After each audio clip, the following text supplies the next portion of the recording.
அன்பின் வடிவங்களே, முன் பிறவியில் செய்த வினைகளை இந்த பிறவியில் கட்டாயம் அனுபவிக்க வேண்டும் என்றும், எவ்வளவு அதிகமான அருளும் உங்களை காப்பாற்ற முடியாது என்றும் நீங்கள் கூறக்கூடும். யாரோ உங்களை அவ்வாறு நம்ப வைத்துள்ளனர். கர்ம வினைகளால் நீங்கள் அவ்வாறு அவதியுற வேண்டாமென நான் உறுதியளிக்கிறேன். எப்போதெல்லாம் உங்களுக்கு அதிக வலி ஏற்படுகின்றதோ அப்போது மருத்துவர் உங்களுக்கு வலி நீக்கும் மருந்தை ஊசி வழியாக செலுத்துகிறார். அப்போது உண்மையாகவே உடலுக்குள் வலி இருந்தாலும் அதை நீங்கள் உணர்வதில்லை. அருளும் அந்த வலி மருந்தை போன்றதே. கர்மாவை கடந்து சென்றாலும் அந்த வலியை உணராமல் இருக்க முடியும்.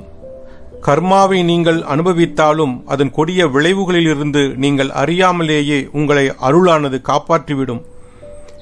எவ்வாறு ஒரு குறிப்பிட்ட திகதிக்குள் மருந்து வீரியத்தை இழக்கிறதோ அதுபோலவே வினை கணக்கு இருந்தாலும் அருளின் துணையால் அது முடக்கப்படுகிறது. ஆகவே தலையெழுத்தை வழிவற்றதாக ஆக்க முடியாது என்று கூறுவது தவறாகும். அருள் எதையும் கடந்து செல்லும். அதன் வழியில் எதுவும் நிற்க முடியாது.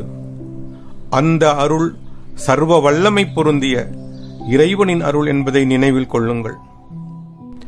இறைவனின் அருள் உங்களுக்கு உண்மையாக தேவைப்படின் பிரகலாதனை போன்று அவன் நாமத்தை நம்பிக்கையோடு கூறுங்கள். ராதையை போன்றும் மீராவை போலவும் அவரின் பெருமையை பாடுங்கள்.